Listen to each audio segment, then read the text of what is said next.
¿Qué, mi amor? Bebé.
Buenas tardes, ¿cómo están?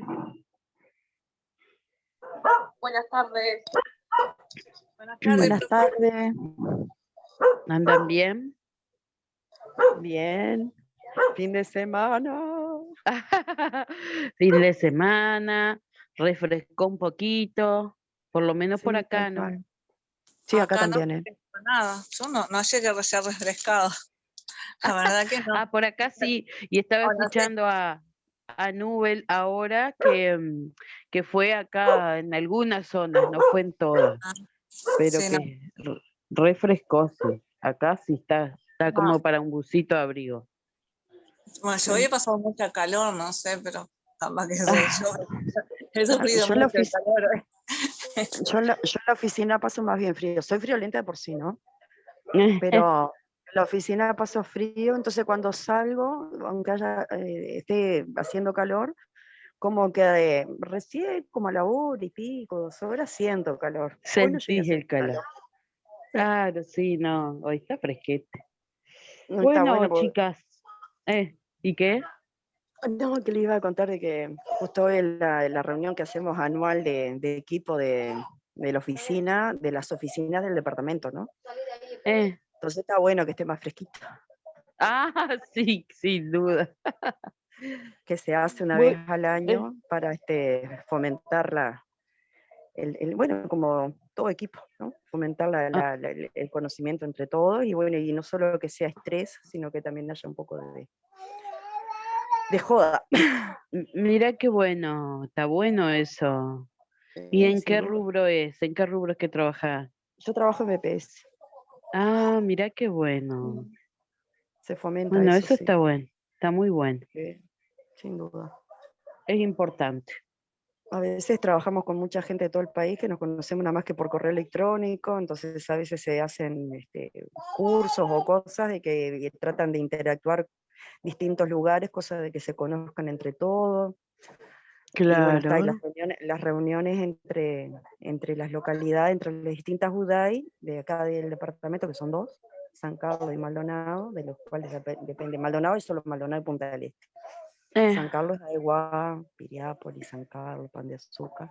Entonces la idea es, como todos trabajamos codo a codo, la idea es juntarse todos, que obviamente no van todos, ¿no? Pero va sí, una gran, claro. digo, vamos bastante. Pero está muy buena la iniciativa desde la empresa de fomentar ese tipo de cosas porque ayuda, ayuda mucho. Sí, más bien entre nosotros mismos, los mismos jefes, gerentes, los mismos compañeros, organizamos entre nosotros, Claro, pero con ese buena, fin. exacto. Ponele. Pero, Bueno, no, pero muy bueno. con ese fin, pero yo soy conductor asignado, así que imagínense. Ah, no, no, no, así no. Así no No, vale. bueno, soy la que no bebe alcohol jamás, así que está. Ah, bueno, está. Si ya Ya les viene viene bien a así. todos, sí, Ah, sí. está. Ya saben, Bueno, todos los que entren en el autito, vamos todos. Yo voy bueno, con. genial, genial. Bueno, bueno, Bueno, chicas, por empezamos. ser viernes hoy, vamos a hablar un tema sencillo pero importante. Y luego van a tener una tarea ahí en la plataforma. Vamos a ver igual cuánto nos lleva la clase. Si es corta, bueno, queda la tarea para hoy y si no, queda para la semana que viene. Profe, yo Lo tengo que una va, duda sobre la sí, tarea del diga, cuestionario. ¿La primera era sí, verdadera o era falsa? ya te contestaba automático, ¿no? Sí, pero me dijo que era falsa, pero por mí era verdadera, por lo que habíamos Ay, hecho. a ver, che, para que yo ni me acuerdo cuál era la pregunta. Ahí es la de la farmacovigilancia de la OMC, lo que sí era verdadero lo que decía, y yo puse verdadero, pero me indicó que era falso, pero viste que A después ver, entré a la clase y era lo mismo, era como que si fuera verdadera. Ay, ¿sabes? Yo no porque pude entrar ayer. ¿Lo habilitó hoy o lo habilitó ayer mismo? no, ayer mismo. Yo Déjame que ayer no sabes vamos que a intenté mirar. entrar y no pude. Yo tampoco pude. Sí, esta Creo que a debe mí me ser. pasó algo, capaz que a todas les habrá pasado o no. Cuando fui a contestar el artículo, le puse el artículo que era y no le puse el barra 2014 y me lo tomó como mal. Ah, sí. Yo le puse Te la lo to- barra y a mí me lo. Ah, no me fijé si me lo había tomado como mal. Pues yo le A puse mí la me lo barra. tomó mal. te lo toma claro, Ay, no me porque en fijé. realidad es todo. Sí, La nomenclatura es así, entonces te lo toma como mal. Sí. Porque es una pero RD en del realidad puse lo 2014. que era y me lo tengo borrado. A ver, vamos a ver.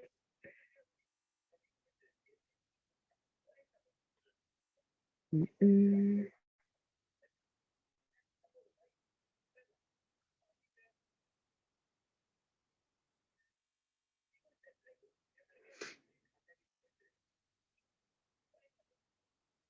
Denme un segundo.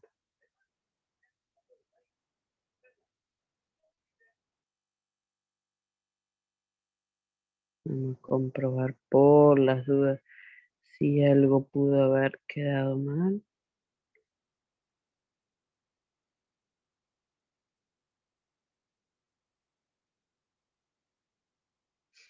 Mm, mm.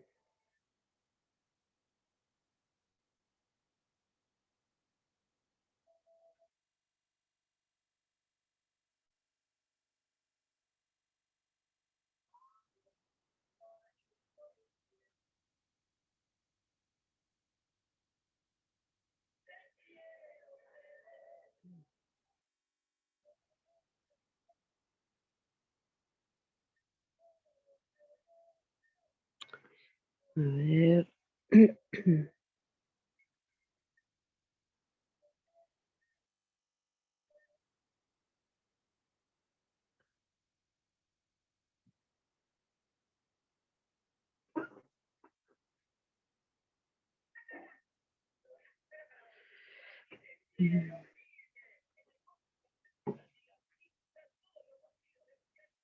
Ah, sí. Sí, sí. Quedó mal. Menos mal que me dicen, ahora ya recalifico todo y ya queda resuelto.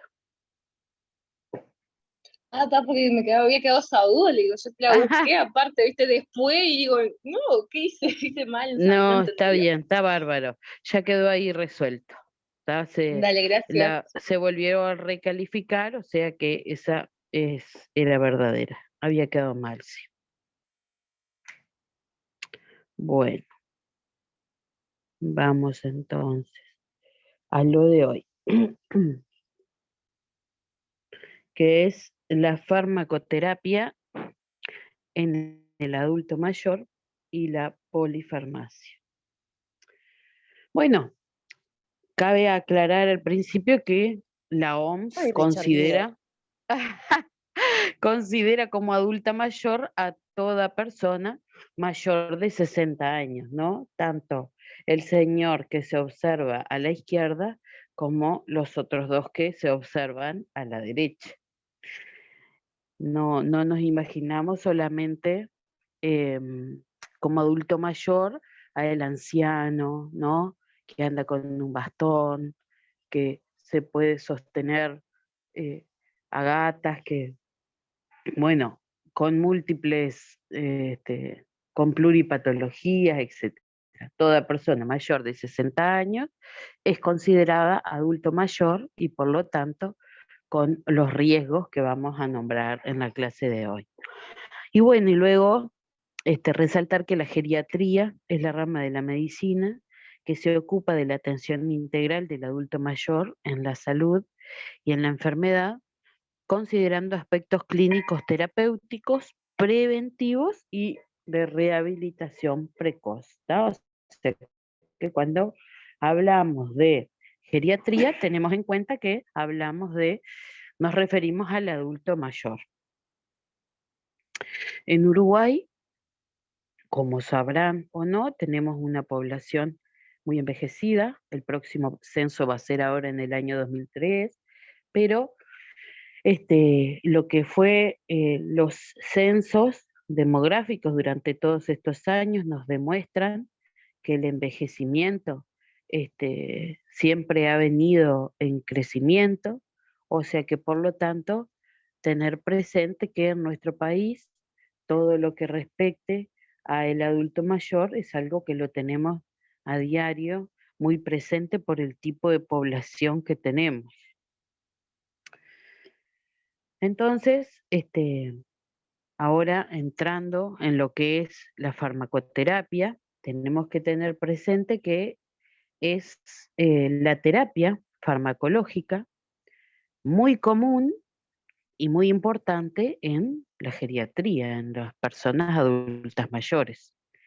La medicación actual tiene una gran potencialidad de beneficio, pero así también de iatrogenia, ¿no? Que puede provocar daños si no es la adecuada. Las reacciones adversas medicamentosas son la forma más común de iatrogenia en el anciano. El uso adecuado de los fármacos influye sin duda en la calidad de vida y en Estados Unidos, por ejemplo, hablando un poco a nivel internacional, la mala prescripción es la segunda causa de demandas legales y de mortalidad. En cuanto a lo que es el consumo de fármacos en los adultos mayores, el 65 al 90% de los ancianos consumen fármacos, de acuerdo a datos de la OMS, y los psicofármacos ocupan el segundo lugar en la prescripción, en lo que es la atención primaria en salud, ¿no? En lo que es las policlínicas. Hay patologías que, en donde, o sea, patologías crónicas prevalentes, ¿no? Que son las que se encuentran en mayor número, en donde generalmente se prescriben 2 o más drogas, y ellas son en un 52% la cardiopatía isquémica, o sea, las enfermedades del corazón, la diabetes en un 35%, la patología psiquiátrica en un 32% y la hipertensión en un 28%, que está separado de lo que dice arriba cardiopatía isquémica del corazón, porque se refiere a una alteración ya a nivel de las arterias directamente y no del corazón en sí.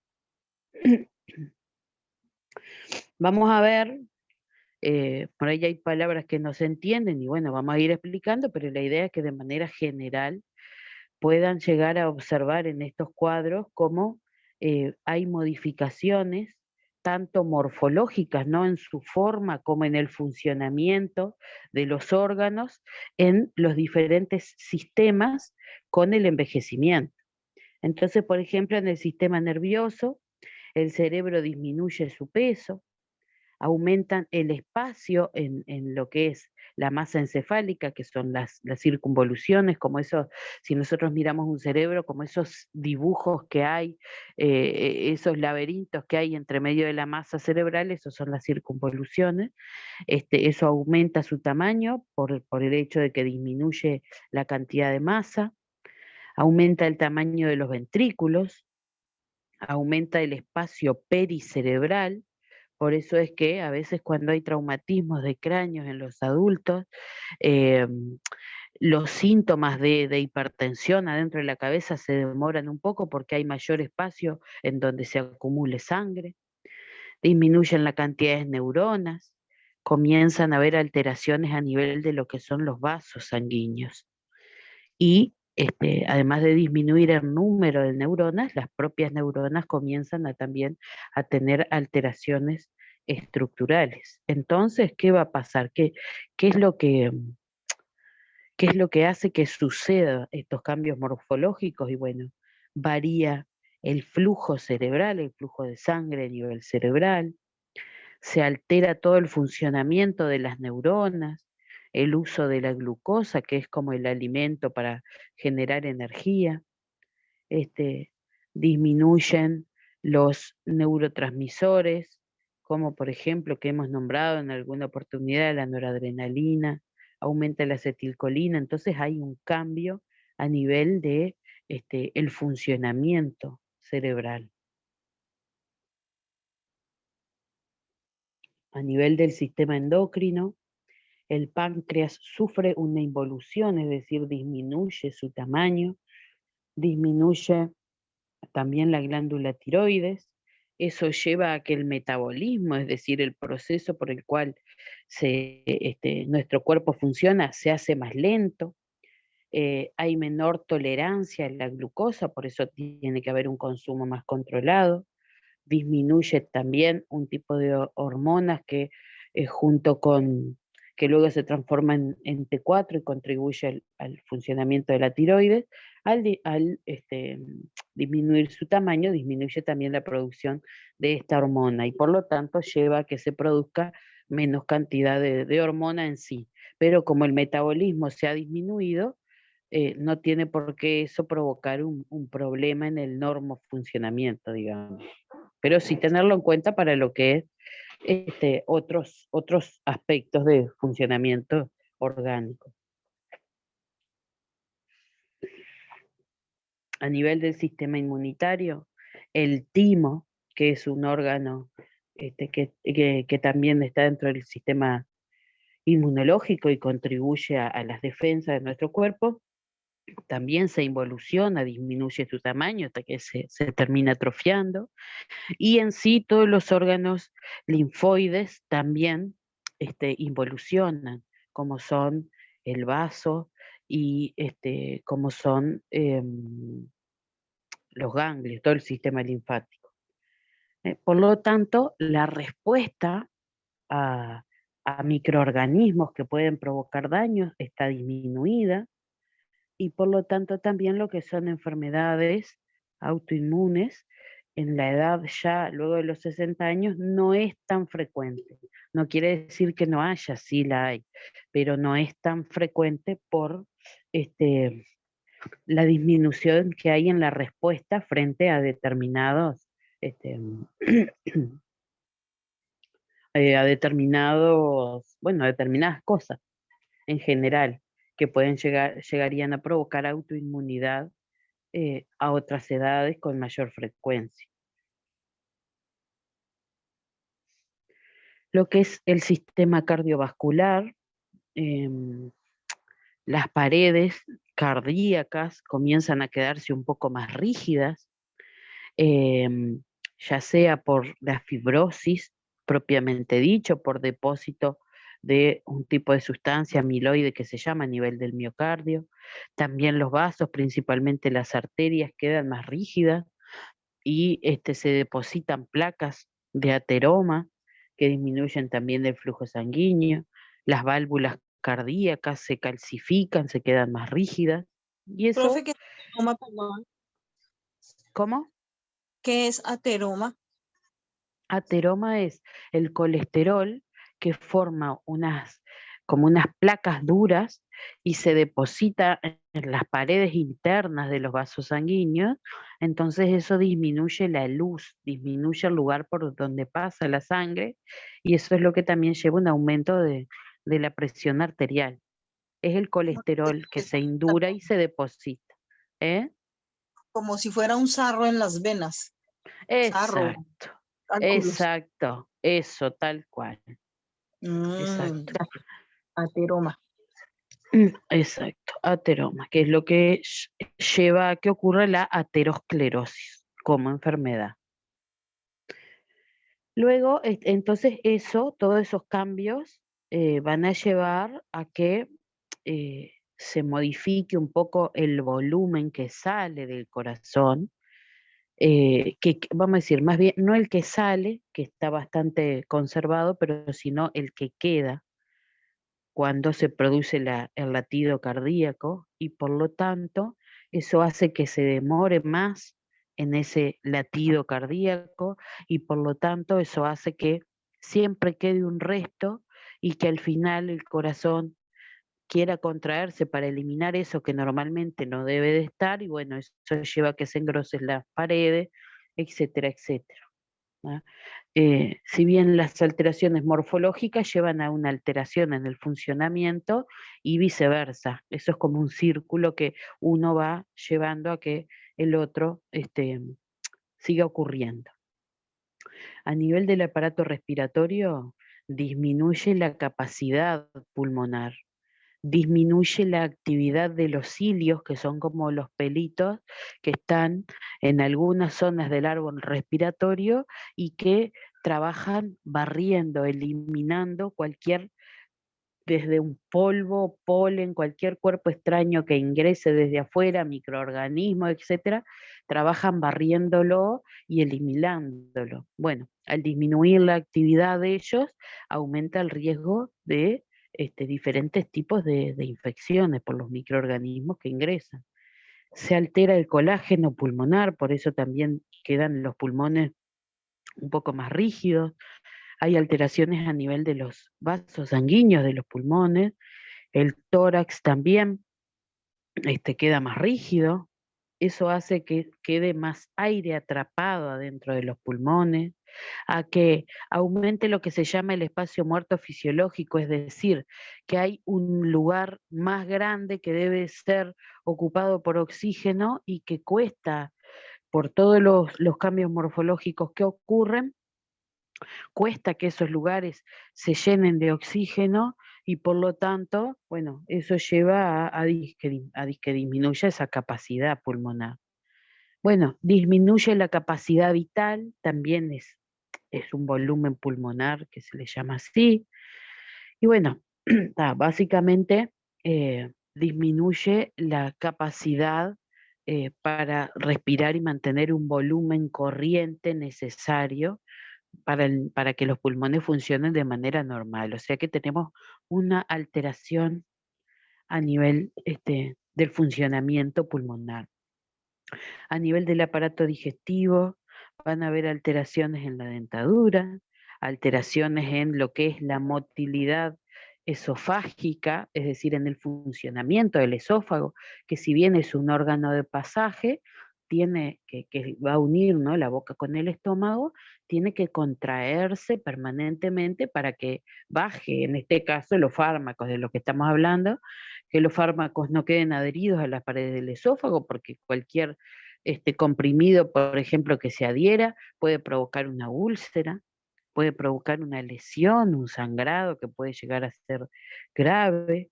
También la motilidad gástrica, es decir, de la manera en la que trabaja el estómago, la liberación de los jugos, también donde se contribuye a lo que es la absorción del fármaco, etcétera, etcétera, también se ve alterada. Eso hace que disminuya la cantidad también de la secreción de hormonas a nivel gastrointestinal, de que disminuya esa actividad motora eh, para poder llevar a que los fármacos progresen con facilidad. A nivel del riñón, disminuye el tamaño de los riñones, disminuye el peso, los glomérulos funcionantes, los glomérulos son una parte del riñón que tienen en su interior una célula que se llama nefrona, que es, digamos, la unidad funcional, lo que hace que el riñón cumpla con todos los procesos normales de filtración y de excreción.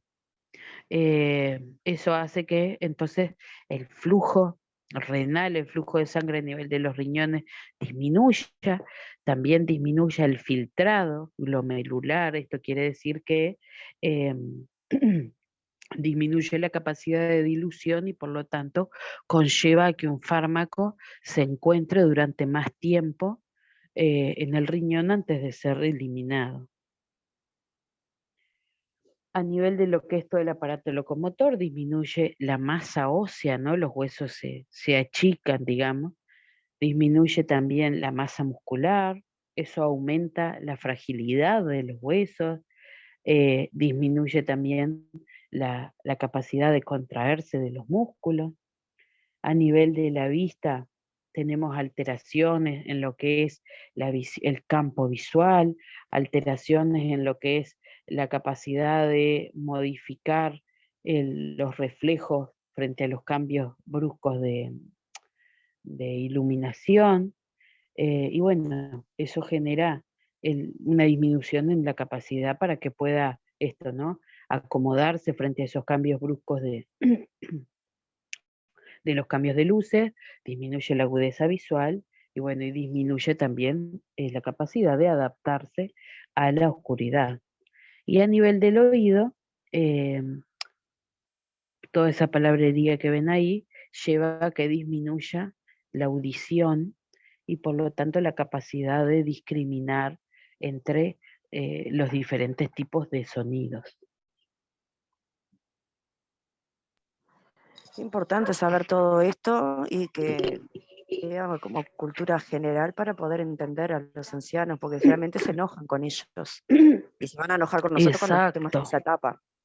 No es A mí para me parece todos. que me está, en Yo el como caso amo a los mío, ancianos, ujú, en el caso ¿Qué mío dice? que cuido a una señora de 90 años, es como si me estuviera hablando de ella. La señora se encogió un montón, está chiriquitiquitita. Es solo huesitos y pielecita.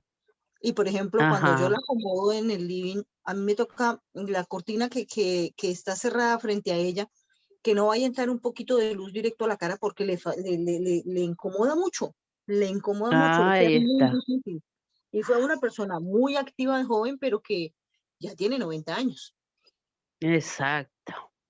Sí, vieron que por ahí hablamos, bueno, adultos mayores, o directamente nos vamos a lo que es la ancianidad, pero a partir de los 60 años empiezan a ocurrir esta serie de cambios que no se dan todos a la misma vez, que no es que cumplí 60 se me atrofió todo, pero que progresivamente por el envejecimiento celular estas cosas comienzan a observarse, que tampoco van a ocurrir con la misma, al mismo tiempo en diferentes seres humanos, es decir, después de los 60 años esto ocurre a diferente tiempo dependiendo de diferentes personas, pero bueno, en todas ocurren, y eso es lo importante, y por lo tanto,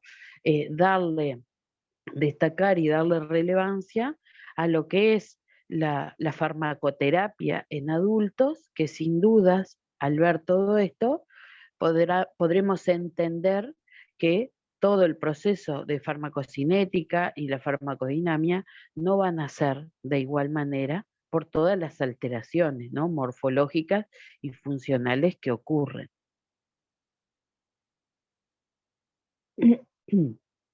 Entonces, tenemos también en el adulto mayor situaciones de enfermedad que pueden ser desde enfermedades agudas, ¿no?, que ocurren en un tiempo, inician, finalizan, hasta enfermedades que son crónicas. Y dentro de lo que es enfermedades crónicas que se prolongan en el tiempo, puedo tener algunas que son incapacitantes y otras que son no incapacitantes. Y que por lo tanto se genere una dependencia que puede ser desde una dependencia leve, ligera, hasta una dependencia grave, una dependencia total. Tenemos diferentes formas de poder clasificar al adulto mayor. Esta es una que clasifica, por ejemplo, en adulto mayor sano, adulto mayor enfermo, adulto mayor frágil o de alto riesgo y paciente geriátrico, ¿tá? Pero independientemente de la clasificación, en todos ellos se dan las alteraciones morfológicas y funcionales que hablábamos anteriormente. Entonces, como para un pantallazo general, podemos decir que la población adulta mayor es una población muy heterogénea, en donde yo puedo encontrar diferentes situaciones de alteraciones, ya sea por su edad, porque dependiendo de la edad es lo que va a pasar, porque algunos con diferentes patologías previas pueden haber adelantado este proceso de alteración morfológica o funcional, y porque por su estado funcional también puedo llegar a diferenciar, como les decía hoy, entre un y otro adulto mayor, dependiendo de la situación de cada uno. La, iatro- la, la pluripatología o polipatología es otra de las características de esta edad, en donde hay un promedio de 3 patologías por persona, en donde en las personas y, y en otro tipo de población que reciben una internación con mayor frecuencia, se ven de 5 a 6 patologías promedio,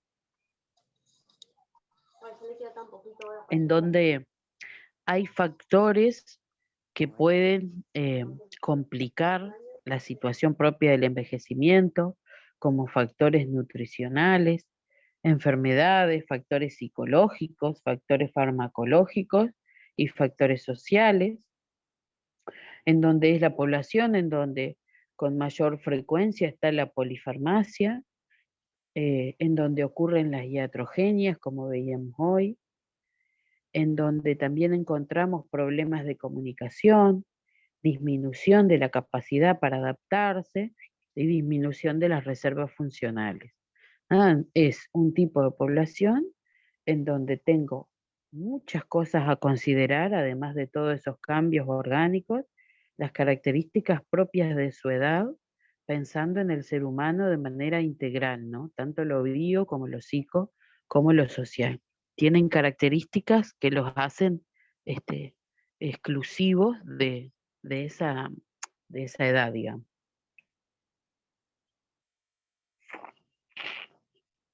Entonces, el paciente geriátrico lo denominamos como tal si bien decíamos al principio que la geriatría es la ciencia que se encarga del estudio de todo lo que tiene que ver con el adulto mayor, que de acuerdo a la OMS es las personas mayores de 60 años, podemos llegar a definir al paciente geriátrico como una persona que cumple con 3 o más requisitos de esto que vamos a nombrar a continuación. Es mayor de 75 años, tiene una pluripatología, es decir, más de 3 patologías de importancia, que tiene un proceso o una enfermedad principal que genera que sea incapacitante, es decir, genera incapacidades importantes, que tiene una patología mental acompañante o predominante y que tiene una problemática social en relación con el estado de salud. ¿Por qué digo esto? Porque como ahora vamos a ver a continuación, más allá de, y acá viene el hecho de que si bien todos son mayores de 60 años y son adultos mayores, la presentación de todas estas alteraciones que veíamos y que les comentaba se dan con el tiempo, no ocurren todas a la misma vez, pero que se exacerba y que luego de los 75 años es como que sí o sí encontramos todas estas cosas y por eso es que se hace una clasificación aparte en donde se habla del paciente geriátrico y que van a ver que hacemos mucho hincapié en esto debido a que puede haber personas adultas mayores que están bárbaras, que ni siquiera tienen enfermedades crónicas, pero ya cuando hablamos de adultos mayores que tienen más de 75 años, es cuando observamos todas estas alteraciones definitivamente ya instaladas. Y por eso es que hablamos de un paciente geriátrico. Entonces, vamos si bien nos vamos a referir al adulto mayor, en general, tengan siempre presente esto, de que el geriátrico, o sea que luego de los de 75 encontramos todo más complicado, más exacerbado, ya independientemente de que hablemos de diferentes tipos de seres humanos, de diferentes tipos, a ver, de una diversidad en lo que es los seres humanos, de acuerdo a lo que hemos visto en las clases anteriores, por varios factores que nos hacen diferentes entre unos y otros, después de los 75 años se complica el organismo, se instala todo, y bueno, y lamentablemente eso aumenta mucho el riesgo cuando hablamos de farmacología. Entonces, todo lo que es la farmacocinética, tanto la absorción, todo el proceso LADME, desde lo que es la absorción, distribución, metabolismo y excreción, se va a ver alterado y más aún en el paciente geriátrico. Lo que es la farmacodinamia también, y vamos a ver algunos aspectos de lo que se altera. Los efectos de las drogas, independientemente de la concentración, pueden ser aumentados o pueden ser disminuidos, dependiendo de las características de las personas. La diferencia que ocurre en el por qué se da estas alteraciones a estas edades es por los cambios que ocurren en la manera en la que interactúa la droga y el receptor y por lo que ocurre luego de esa interacción, que es lo que se llama los eventos post-receptores o la respuesta adaptativa homeostática. ¿Qué quiere decir todo esto? Ya la interacción, si bien vamos a seguir teniendo receptores, cuando hablamos de un envejecimiento a nivel celular y una menor cantidad de células, esto va a alterar directamente entonces la presencia, la disponibilidad de receptores y por lo tanto va a llevar a que no haya la misma interacción y a que luego de que interaccione por el envejecimiento de la célula, las señales que da no van a ser los mismos que en una persona que no sea adulto mayor o geriátrico. Y la capacidad del organismo de adaptarse frente a eso, a eso que está ocurriendo también está disminuida.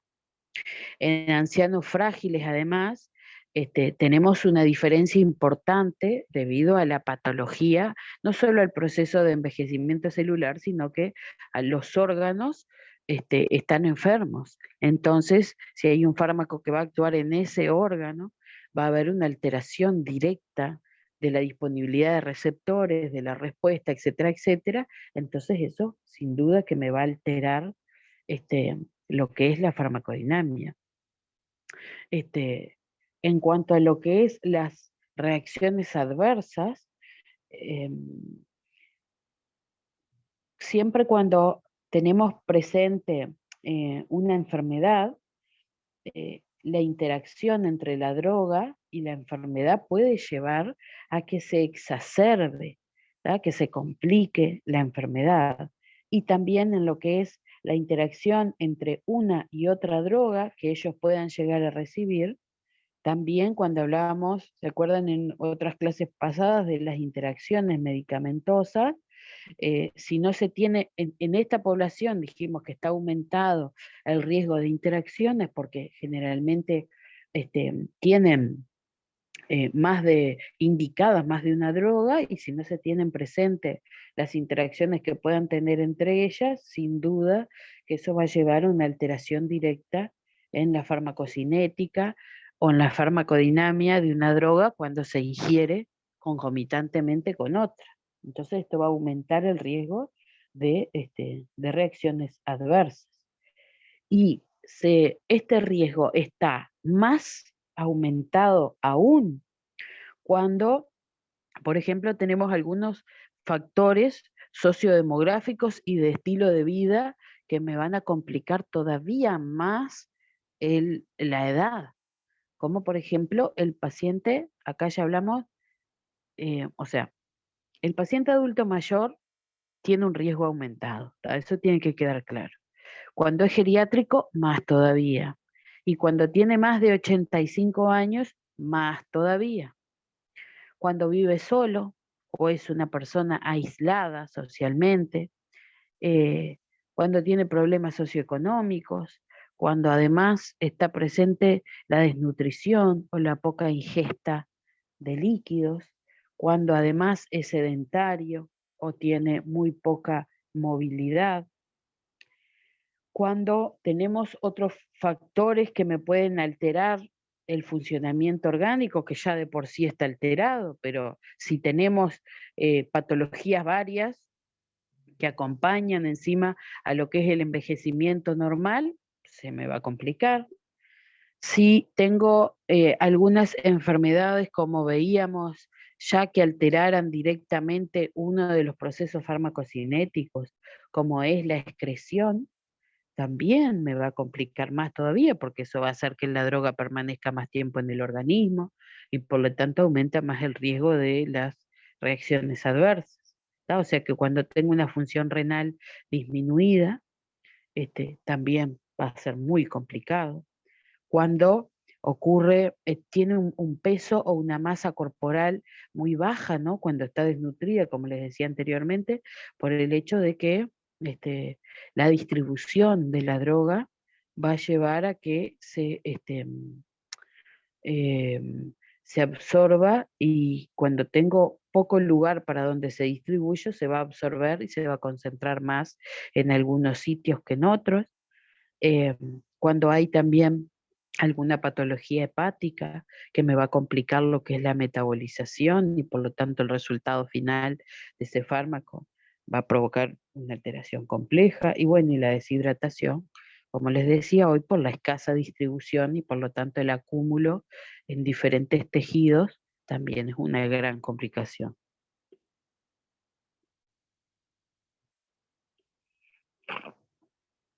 Si voy muy rápido me van diciendo, gurisas. Creo que no es algo complejo de entender. No, sí, decime. Creo que todos quedamos en silencio porque como que es una cachetada a la realidad de lo que es el envejecer, ¿no? Es como un Sí. poquito Sí. más, Sí, quedamos sí. todas creo que pensando en, bueno, en ese es el proceso al, al que vamos Exacto. y La triste creo que realidad. quedamos todas medias así. La triste Qué realidad. horrible. No solo se trata de canas y de encorvarse un poquito y dejar el paso quedo, sino que, bueno, por eso digo, estaría Esa es la idea. la Sí. educación y la concientización, si será necesaria a nivel de familias completas. Ah, Yo me sí. voy, o sea, en mi trabajo se trabaja también con gente de riesgo en las viviendas y demás, y tienen visitadores Ujú. sociales en los cuales hacen redes de contención entre vecinos mismos, que unos se cuidan a los otros, que se acompañan, hacen reuniones, etcétera, etcétera, etcétera, y cuidan de que toman los remedios y demás, y lo mismo en lo geriátrico. Pero cuánta gente pobrecita que simplemente dice, Ah, "Ah, no, sí. está más mayor, no, ella está bien, está solo". Yo qué sé. Yo como fueron mi abuela y mi madre, fueron las personas que tuve, mi familia, y mi abuela con sus 92 años estuvo con nosotros, gracias a Dios impecable hasta el final, y también mi madre se murió joven, digo, pero no en todos los casos, no en todas las familias pasa eso, y muchas veces hasta en el almacén no se tiene en cuenta. Ah, sí, sí, exacto. En mi propio trabajo, no todos tienen la capacidad de la empatía de entender todo eso. Ah, sí, sí. Digo, Y o eso sea es, que es una realidad uno que dice, golpea. convive, ese, mire para donde mire. Hoy salís a la calle, en ningún ángulo falta la presencia de un adulto mayor, ¿no? En ningún ángulo. Entonces, es como decir, nadie, y a ver, a partir de hoy y de que ustedes ven todo esto, sin duda que eso genera el hecho de, mira que verdaderamente cuando venga a comprar algo, cuando esté en una farmacia y esté dispensando un adulto mayor, se les va a venir a la cabeza todo esto de lo que hablamos, pero bueno, esa es la idea, ¿no? Y de que, bueno, que cada uno de nosotros también tenga presente tanto dentro de ustedes, si hay adultas mayores o si no, qué va a pasar, qué es lo que pasa a medida que progresa la vida, que bueno, aunque uno lo quiera evitar, este, ocurren complicaciones y también eso, prevenir, ¿no? Sabiendo, puedo prevenir, teniendo presente que hay cosas que inevitablemente el envejecimiento celular inevitablemente ocurre y por lo tanto ir pensando de qué manera entonces tengo que darle más importancia a lo que uno escucha a veces como, esto es un factor de riesgo, esto es un factor de riesgo, pero bueno, no tiene por qué pasarme. Bueno, entender que por el proceso normal de vida, los factores de riesgo se hacen cada vez más importantes y hay que... Sí, hay que tomarlos en serio, bien en serio. Profe, yo Son quiero mis hijos. comentar una cosita. A ver, la señora que yo cuido tiene 90 años, pero ella no sufre de nada ni toma pastillas. A ella la tienen tratamiento. Hace 13 años la desahuciaron porque ella tiene un problema de artrosis y tenía un poco de cosas y tomaba un montón de pastillas. Y tiene prótesis de cadera y está casi ciega. Pero hace 13 años que la trata un médico de medicina alternativa. Por Dios, ella no sufre de nada y no toma ninguna pastilla. Ella en la mañana, el desayuno es una mezcla de linaza, chía, todos esos frutos secos que hay, todo eso se le remoja, todo eso se pica, se procesa, se le remoja desde la noche anterior y lo primero que ella desayuna es el zumo de un limón. Luego se toma el licuado de todo eso con una tostadita. Eso es a las 9. A las 11 de la mañana, ella se toma un licuado, una copita de 6 cosas verdes, en donde va espinaca, lechuga, perejil, apio, palta, pepino del verdecito este. Es una copita. A la mediodía toma otra copita de aloe. Y ella solo come arroz integral y ensalada todos los días. de pronto un pedacito de pollo chiquitito, de pronto un huevito poché, cosas así. Y en la tarde se toma un cafecito y no es más, pero la señora no sufre de absolutamente nada. Lo único, bueno, está pequeñita, es solo huesitos. Yo la transporto por toda la casa con una sillita como de oficina con ruedas porque no puede caminar porque un piecito lo tiene más corto que el otro. Pero es increíble, ya no toma una sola pastilla y así lleva 13 años. Tiene 90.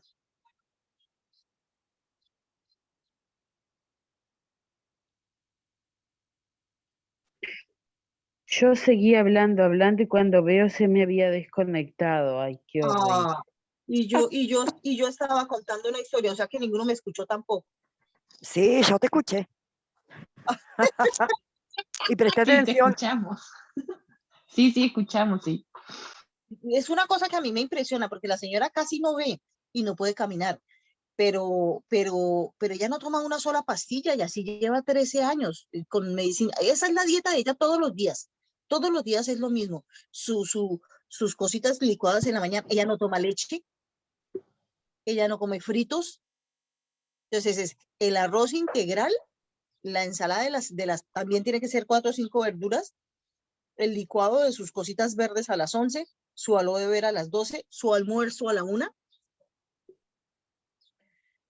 pero ella no toma ninguna pastilla. Antes de eso yo fui asistente de una señora de 69 años que tomaba más o menos unas 14 pastillas diarias. A mí me impresiona verla a ella. Tiene una mente tan clara que a la hora del almuerzo el nieto que vive con ella le pregunta cosas como de que cuál es la capital de Italia, cuántos metros mide la Torre Eiffel, el Sahara, no sé qué. Ella fue profesora toda la vida y tiene la mente tan clara que ella le contesta todo. Qué divino, ¿no? Sí, sí, la verdad, yo adoro a esa señora. Lo mejor que me ha podido pasar es trabajar con esa señora, porque antes de eso soporté una señora que me dejó de psiquiatra durante un año, de tanta humillación y tanta cosa tan horrible que vi. Pero esta es todo lo contrario, todo lo contrario. Ah, Ella sabe qué que yo me quedé suerte, sola. Mónica. Sí, no, y yo me quedé sin trabajo y mi hijo se me fue para Colombia y este trabajito me salió días antes de que mi hijo se fuera para Colombia y ella sabe, entonces ella me está poniendo, por eso a veces de pronto no llego a clases porque llego tan cansada, porque me está poniendo trabajos extras en la tarde para que yo gane algo más de platita, porque se supone que yo trabajo hasta las 2. Pero a veces me dice, venga, organízame este closet y me da algo de platita. A veces me dice, mire, Ah, láveme el perro y yo se lo lavo. Ahora ya sabe que yo sé peluquería canina, mi hijo no lo vuelvo a mandar a peluquería, usted es mi peluquera. Sabe que sé de manicure, sabe que sé de manicure, entonces ella me dijo, no vuelvo a mandar a traer la señora, usted, pero me dice, pero entonces yo necesito que me dé libre de 2 a 3, porque ella hace la siesta sagradamente de 2 a 3, y yo vuelvo y entro a las 3 y le pulo las uñitas de los pies y de las manitos, y ella es feliz y me dice, ya no vuelvo a traer aquí manicurista, ya te tengo a ti, ayudándome porque sabe que estoy qué, jodida. qué bueno. Bueno, eso es Sí, muy bueno.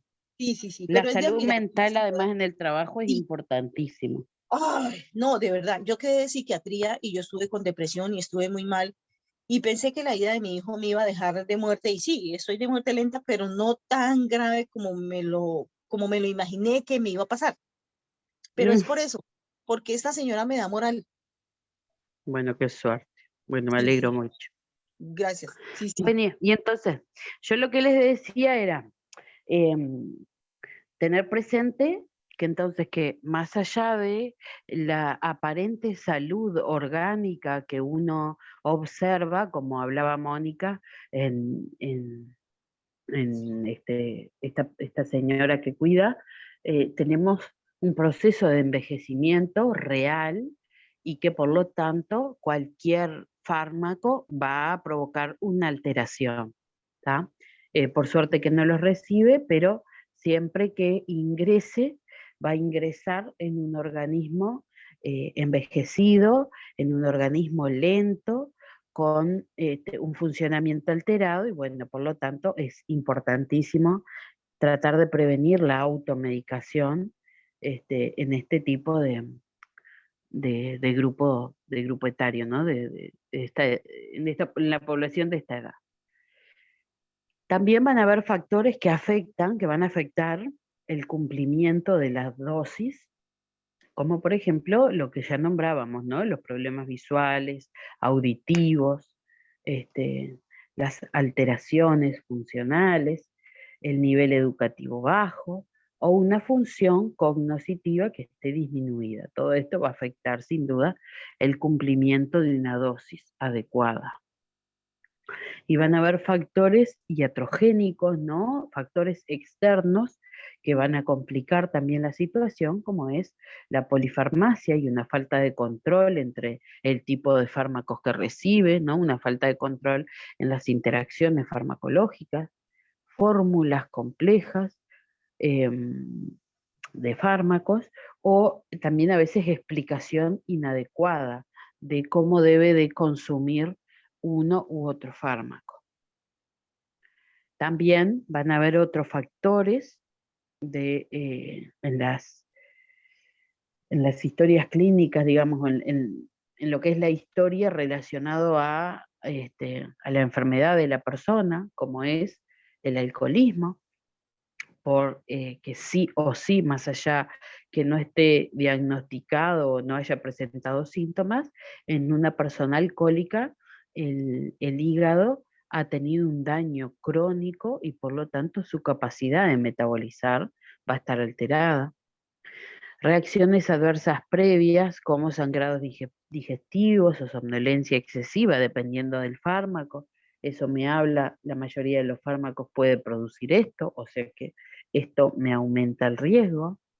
Y presentaciones atípicas de enfermedades previas, como por ejemplo delirium o hipertensión ortostática, es decir, todo esto provocado por un fármaco, teniendo el antecedente de que otro fármaco lo provocó, son todas reacciones que están descritas en muchísimos fármacos, o sea que esto también ya me va a generar un problema.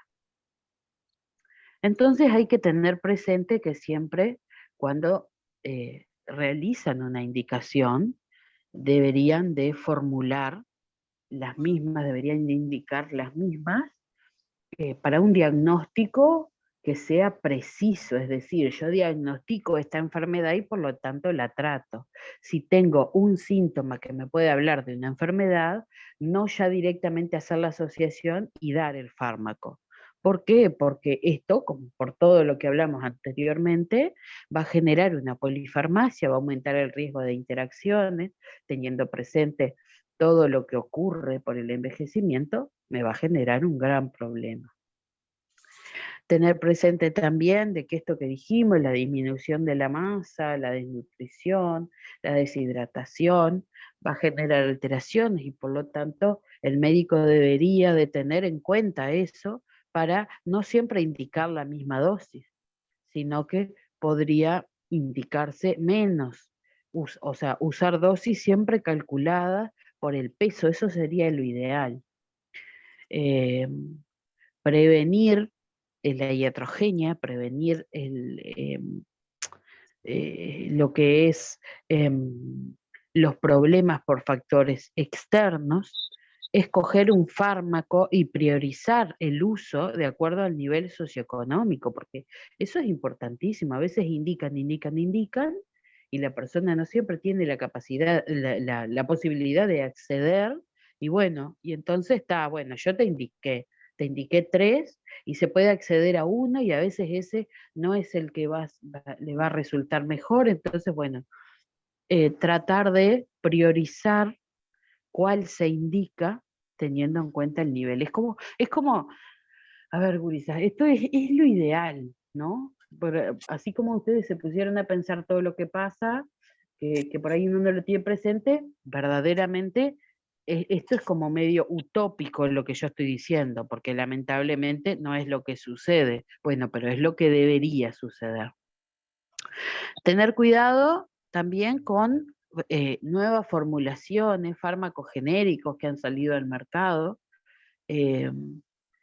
La edad, sin duda, que no tiene que ser un criterio para decir, bueno, a este señor ya está muy viejo, no le vamos a dar medicación, total, ya está viejo. O sea, va a finalizar su vida dentro de poco. No puede ser eso, ¿no? O sea, la edad no puede ser un criterio para que se excluya al paciente de recibir ciertos tratamientos. Bueno, tener presente también que se va a tratar a un paciente anciano que tiene hipertensión y no la hipertensión del anciano, es decir, esa hipertensión me puede generar una alteración en lo que es farmacocinética y farmacodinamia, y no vamos a hablar solamente de la enfermedad, sino de lo que esto provoca a nivel del organismo de la persona. Y bueno, y sin duda que para que se genere una mayor adherencia en tratamiento, se debería de generar una relación de empatía y de que el médico se proponga como metas a corto plazo. Resolvemos esto, que le va a mejorar su calidad de vida, no va a pensar en un tratamiento complejo que requiere además de un organismo sin la pluripatología para poder resolverlo. Entonces, se recomienda que siempre se entable una relación empática, que se eduque al cuidador en cuanto a lo que es el tratamiento, ¿no? No solo al adulto mayor, sino que se involucre al cuidador, porque es importantísimo, que se trate de simplificar los fármacos que recibe, teniendo presente que por ahí con uno es suficiente para tratar algo y no necesitamos 2 o 3, que se escriba de manera clara y sencilla el nombre y la dosis de cada fármaco, que por ejemplo se puede siempre educar diciendo, poniendo alguna clave, como diciendo, bueno, esto es para la presión, esto es para el estado de ánimo, esto es lo que generalmente vemos además que pasa. Difícil es encontrar una persona que te diga, no, este es el enalapril. No, directamente te dicen, este es para la presión. A veces ni siquiera miran el nombre, miran la forma, el color y ya te señalan. Y bueno, y que también se puede usar los horarios de las comidas y del acostarse como guía para saber cuánto tienen que tomar los fármacos. Entonces, al fin y al cabo, lo ideal sería que se evalúe al paciente adulto mayor como un ser integral, ¿no? Como una unidad biopsicosocial y funcional. Que en general los fármacos se absorben fácilmente, pero porque veíamos en el sistema digestivo que más allá de toda esa disminución en lo que es la mecánica, el funcionamiento mecánico, la absorción se mantiene. Entonces, si bien se absorbe fácilmente, la eliminación ya es dificultosa por todas las alteraciones que vimos a nivel renal. Entonces, esto va a provocar que aumente la vida media de casi la totalidad de los fármacos, y al aumentar esa vida media, aumenta entonces el riesgo también de efectos adversos. Y que casi cualquier síndrome, ¿no? Conjunto de síntomas, puede ser causado por un abuso de fármacos en los ancianos. Se afecta la elección, la dosis y la frecuencia de muchas drogas por no tener en cuenta la edad de la persona. Y una farmacoterapia segura y efectiva es uno de los grandes retos, sin duda, en lo que es la geriatría, ¿no? Lamentablemente. Y lo ideal sería también, bueno, que el tratamiento farmacológico y no farmacológico debería ser siempre personalizado para evitar que pase todo esto. Eso como un pantallazo general de lo que es entonces el adulto mayor y de lo que es la farmacoterapia en el adulto mayor en general, ¿tá? Teniendo en cuenta el proceso de envejecimiento, teniendo en cuenta las alteraciones morfológicas y funcionales que ocurren, teniendo en cuenta lo que es el adulto mayor y todo lo que se deriva, ¿no? En cuanto también a lo que es la iatrogenia en la indicación de los tratamientos. Y ahora, como segunda parte y cortita, vamos a ver la polifarmacia. ¿Y qué es la polifarmacia? Bueno, el uso excesivo e innecesario de medicamentos. Y vamos a hablar de la polifarmacia en este grupo etario, en esta edad, porque es en donde mayor se ve. Los ancianos consumen promedialmente 3 veces más medicamentos que los jóvenes. Sin duda que el mayor consumo de fármacos predispone a muchas complicaciones, ¿no? Ya hablábamos que simplemente la edad los predispone a esto, bueno, y más aún cuando le sumamos la polifarmacia. Entonces, el aumento de las interacciones farmacológicas, ya con más de una droga aumenta, ¿tá? Sin duda. Pero con 2 drogas ya tenemos un 6% de aumento de interacciones entre fármacos. Con 5 drogas, un 50%. Y con 8 drogas ya tenemos un 100% de posibilidad de que interaccione y de que se potencie, tanto lo bueno como lo malo. Imagínense esta paciente que cuidaba entonces Mónica con como 12 fármacos diferentes, el riesgo aumentadísimo de interacciones que tenía. Y además de los fármacos y de las drogas, tener en cuenta que el consumo de alcohol, de hierbas medicinales, el consumo de tabaco y el de jugo de pomelo, como ya veíamos que también genera un riesgo repotenciado de interacción. Aumenta el riesgo de reacciones adversas, aumenta el riesgo de incumplimiento en los tratamientos y de errores en el cumplimiento. ¿Qué me va a provocar todo esto? Y vemos acá un lote de letras. Bueno, hay muchísimas causas de que me pueda llevar a la polifarmacia. Y acá se me repitieron las primeras, por eso me quedó todo junto. Lo acomodo antes de subirlo. Pero tenemos una falta de evaluación geriátrica adecuada, la presencia de 3 o más enfermedades crónicas que afectan más de un órgano o de un sistema, prescripciones innecesarias, o sea, ilógicas o ineficaces, múltiples especialistas que prescriben y con una comunicación inadecuada, falla en la duración de los tratamientos, inadecuada educación al paciente, automedicación por las drogas de venta libre y muchas veces la mala salud autopercibida, ¿no? Me pasa esto, me pasa aquello, se percibe eso. Que siempre hay algo malo sin tener en cuenta el proceso normal del envejecimiento, entonces, medicamento, medicamento, medicamento. Eso me va a llevar a la polifarmacia. Entonces, si bien en muchos casos está justificada, generalmente es desproporcionada. Y cuando hablamos de una polifarmacia que sea exitosa, es decir, que verdaderamente debe estar indicada, tendría que estar presente y acompañado el conocer a cada fármaco, el que se haga una evaluación del riesgo y del beneficio de cada droga, el que tenga esta persona una evaluación geriátrica, un plan terapéutico integrado en conjunto con todos los especialistas y tener siempre presente que puede haber una iatrogenia, un riesgo, y por eso informar a la persona en cuándo se debe suspender, y bueno, y que las indicaciones siempre sean evaluadas y siempre se ajusten a los cambios que puedan ocurrir en esta persona.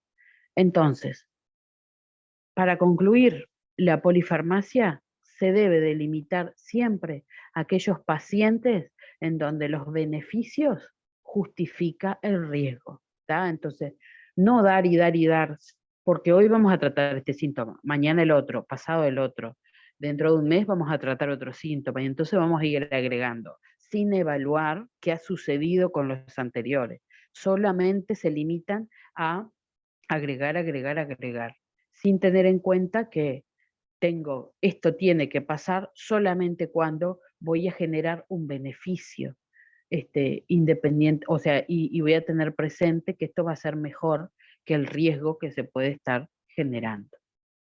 Porque sin dudas que la polifarmacia, como les decía hoy, aumenta las interacciones, aumenta el riesgo de reacciones adversas, favorece los errores, el incumplimiento, aumenta, ya yéndonos a lo que es lo macro, aumenta el consumo y el gasto sanitario, y eso genera problemas para que otro tipo de personas reciban también los fármacos necesarios, aumenta la muerte, la enfermedad, aumentan las consultas, aumentan las interacciones y disminuye sin duda la funcionalidad del paciente. Entonces todo el tiempo está dependiendo y quiere ir al médico porque siempre que voy me indica algo, entonces eso genera una alteración en todo, ¿no? En tanto la parte biológica como la psicológica como la social. Entonces, toda decisión de tratamiento en un anciano debe ser individualizada y teniendo en cuenta una evaluación geriátrica y gerontológica exhaustiva, que prevenga todas las complicaciones que anteriormente les he nombrado. Y bueno, chicas, por aquí culminamos la clase de hoy. Larga, pero creo que, bueno, eso, fácil de entender. Y bueno, Sí, muy interesante. Muy interesante. Sí. Una pregunta. diga. Siento con mi gente. Tú trabajas en la salud, por lo tanto, digo, siempre quise saber, porque viste que ahora está todo digitalizado, ¿no? Sí. De todas maneras, yo entiendo en el pasado que no estaba nada digitalizado, pero generalmente el hábito médico, y lo he visto no en un solo caso, sino en muchos casos, es preguntarle al paciente qué toma, en vez de fijarse en los registros que realmente de lo que indicó el médico anterior, o sea, de tener un control un poquito más concreto, porque por ejemplo en salud pública es muy común de que hoy me anotó para este médico, la semana no está ese médico, me anotó para otro y así, aunque sea el mismo médico general, ni siquiera especialidades. Y ahí he visto que le mandan una cosa a la otra y se van con 300 kilos de remedio y hacen tremendo matute. Y sí, ¿Qué por eso es lo que les responsabilidad decía. médica hay ahí? En realidad el médico como... o sea, el médico evaluó al paciente y determinó que requiere un tratamiento.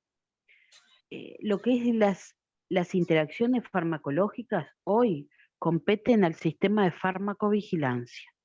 Por eso es que hoy tenemos una ley que establece que tiene que haber un sistema de farmacovigilancia que tiene que controlar, por ejemplo, además de las reacciones adversas medicamentosas, en cada centro sanitario el consumo, la polifarmacia que existe y por lo tanto eso va a llevar a que disminuya el riesgo de interacciones. Legalmente no hay si bien indirectamente hay una iatrogenia médica, porque hace indicaciones sin tener en cuenta lo otro, entonces un factor externo que puede provocar una complicación no tiene una tiene implicancia legal, no, que pueda llegar a, vamos a decir, el Porque son médico detecta una alteración y lo indica, y ahí está cubierto legalmente. Sí, yo por ejemplo he Sí. notado, Y bueno, y en es lo mi más caso, sencillo, porque en realidad yo entro en una historia clínica y lo que yo veo en la historia clínica, sí, cuando se ingresa, tenés varios ítems, ¿no? Pero lo primero que te aparece es lo que escribe el médico en cada consulta. Nunca escribe todo lo que el paciente recibe. no, sin duda, Podría hacerlo, no. Entonces, para eso no hay un lugar que esté todo descrito solo lo que el paciente recibe, que estaría muy bueno que haya una Claro, un pestaña tema de dentro de la historia programa. clínica en donde se describa qué es lo que el paciente recibe y que se lo pueda modificar. Bueno, eso es lo que no existe. Entonces él ve lo que escribe cada especialista en Claro, cada debería tener una consulta. Y luego pestaña va especial. claro, y luego va a la pestaña de farmacia y te dice lo que se le indicó. No dice ni cómo lo toma, ni hace, o sea, sí tiene la fecha de cuándo se lo indicó, pero el paciente pudo no haberlo ni siquiera levantado. Entonces ahí aparece además histórico, lo que le han indicado siempre, no está discriminado por periodo. ¿Viste? Claro, Entonces, no está si se lo dejaron de mandar, si no, si lo levantó. Bueno, si lo levanta la exacto, farmacia, sí exacto, salta cuando vas a farmacia. Porque digo, mi exacto. medicación Solamente a mí en la me dan exacto farmacia, lo que tengo que tomar. En la farmacia exacto. me dan exacto, pero si me dan una receta voy a la farmacia comunitaria y hago cualquier relajo, porque es una No, y realidad. además en la farmacia, en el sector farmacia, son quienes tienen acceso a las cartillas. El médico en la policlínica, dependiendo de la historia clínica, algunos tienen como cartilla y podés entrar y fijarte, pero no todos. Entonces, bueno, lamentablemente el apuro, a veces la poca disponibilidad y los 15 minutos por paciente en consulta llevan a que la evaluación geriátrica y la presencia de geriatras, por ejemplo, en Salto hay uno solo, no sé acá, pero eso también es una especialidad que es quien debería de tratar solamente a los adultos mayores. Bueno, sería medio imposible porque por la gran cantidad que hay, pero es quien tiene conocimiento de todo esto y puede hacer una evaluación geriátrica y gerontológica integral. Sería el especialista. Pero bueno, por eso, lamentablemente, bueno, se va avanzando, se va avanzando. Hoy están estos sistemas de farmacovigilancia creados, pero también tenemos los intereses económicos de las grandes potencias, como son las empresas farmacéuticas, que requieren y que venden y venden y venden, y no importa lo que suceda, lo que importa es que se vendan los Sí, fármacos. Y bueno, es como te decía yo el otro día, la farmacología es una de, no sé si la primera o la segunda que mueve los grandes capitales sí, económicos. muchísimo, exacto. Capaz que mucho más que la propia política en sí. Ah, Muchísimo. sí, sin duda, no, sin duda que sí, sí, sin duda. Es lo más grande a nivel mundial, lo más grande, son las Es que empresas en realidad farmacéuticas. son los que gobiernan realmente. Sí, claro. Por eso es que además se Realmente. dice, a ver, muchos especialistas dicen, para mí la cura para la diabetes ya está, la cura para el cáncer ya está, pero no sirve, no sirve que eso salga a la luz, porque eso generaría mucho gasto. Al revés, disminuiría mucho la ganancia. Y bueno, lamentablemente. Y desde acá poco podemos hacer, lamentablemente también. Y bueno, ojalá algún día podamos poder contribuir a que esto se pueda resolver. Podremos ser una parte importante para poder resolver. Y bueno, Así que bueno. comprometernos uno a uno, dentro de lo que podamos educar, porque creo que va en educación, principalmente en educación. Sin duda, exacto. Bueno, vamos a pasar la lista, chicas. Tenemos, hoy es 25.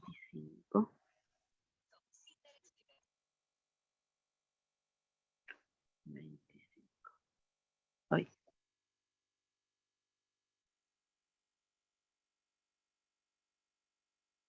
¿Cómo me hubiera gustado que escucharan esta charla hoy todos mis compañeros, que les cuesta entender a los viejitos? ¿Cómo me hubiera gustado? Si bien los tratan muy bien, pero les cuesta entender la conducta. Sí, como la mayoría de la gente, lamentablemente. Bueno, Leticia de Llano. Acá estoy. Victoria Hola. Larrea. Sí, Victoria Larrea, ¿no? Jessica Nis. Acá estoy. Evelyn Barreto. Carla Díaz. Y Priscila Machado. Mónica Sí, señora. Alzate. Y María Pereira. María. Daniela Espinosa. Sí, presente. Hicimos la clase con Karen acá. Hola. El cumpleaños de Karen y hoy estamos juntas. Así Feliz cumpleaños, Karen, que pases muy lindo. Feliz cumple. Feliz cumpleaños. Muchas gracias. Feliz cumple. Gracias. Eleonora Albernaz. ¿No? Y Irene, sí anda por ahí. Sí. Bueno, muy bien. Que tengan un buen fin de semana, Karen, entonces, que disfrutes mucho tu cumple. que festejen. Gracias. Vamos a tratar. Y bueno, No se enveó del mucho, ¿eh? La necesaria nomás. Bueno, buen fin de Bueno, nos vemos el Buen lunes. fin de. Que pasen muy bien. Hasta el lunes si quieren. Chao, chao. Gracias. Gracias. Chao, muchachas. Chao, gracias. Chao.